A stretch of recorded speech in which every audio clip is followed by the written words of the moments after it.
ಕನ್ನಡದ ಐಕ್ಯತೆಯ ಸಂಕೇತ, ಕನ್ನಡ ನಾಡು ನುಡಿ ಸಂಸ್ಕೃತಿಯನ್ನ ಬಿಂಬಿಸುವಂತ ಕನ್ನಡ ಸಾಹಿತ್ಯ ಸಮ್ಮೇಳನ ಪ್ರತಿಯೊಬ್ಬ ಕನ್ನಡಿಗೂ ಕೂಡ ಒಂದು ಹೆಮ್ಮೆಯ ವಿಚಾರ. 87ನೇ ಅಖಿಲ ಭಾರತ ಕನ್ನಡ ಸಾಹಿತ್ಯ ಸಮ್ಮೇಳನ ಈ ವರ್ಷದ ಡಿಸೆಂಬರ್ 20, 21, 22 3 ದಿವಸಗಳ ಕಾಲ ಕನ್ನಡದ ಹಬ್ಬ ನಡೀತಾ ಇದೆ. ಹಾಗಾಗಿ ಹೃದಯ ಶ್ರೀಮಂತಿಕೆಯಿಂದ, ಔದಾರ್ಯ ಗುಣಗಳಿಂದ ಬಹಳ ಹೆಸರನ್ನ ಪಡೆದಿರ್ತಕ್ಕಂಥ ನಮ್ಮ ಮಂಡ್ಯ ಜಿಲ್ಲೆನಲ್ಲಿ ಈ ಒಂದು ಸಮ್ಮೇಳನ ಆಗ್ತಾ ಇರುವಂತದ್ದು ಬಹಳ ಸಂತೋಷ. ಈ ಜಿಲ್ಲೆಯಲ್ಲಿರ್ತಕ್ಕಂಥ ನಮ್ಮ ಜನ ಹೇಗೆ ಅಂತ ಹೇಳಿದ್ರೆ, ನಾವೆಲ್ಲ ಒಂದೇ ಎಂದು ಬಾಚಿ ತಬ್ಬುವಂತ ಪರಮ ಪ್ರೀತಿಯನ್ನ ಹೊಂದಿರುವಂತ ಜನರು ಇಲ್ಲಿದ್ದಾರೆ, ಪ್ರಜ್ಞಾವಂತರಿದ್ದಾರೆ.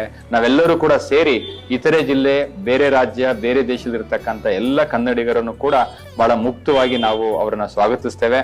ಜನಪದ ತಜ್ಞ, ಕನ್ನಡ ನಾಡು ನುಡಿಗೆ ಅಪಾರವಾದಂತಹ ಸೇವೆಯನ್ನು ಸಲ್ಲಿಸಿರುವಂತ, ಅತಿ ದೊಡ್ಡ ಅನುಭವವನ್ನು ಹೊಂದಿರುವಂತ ಹಿರಿಯ ಜೀವ.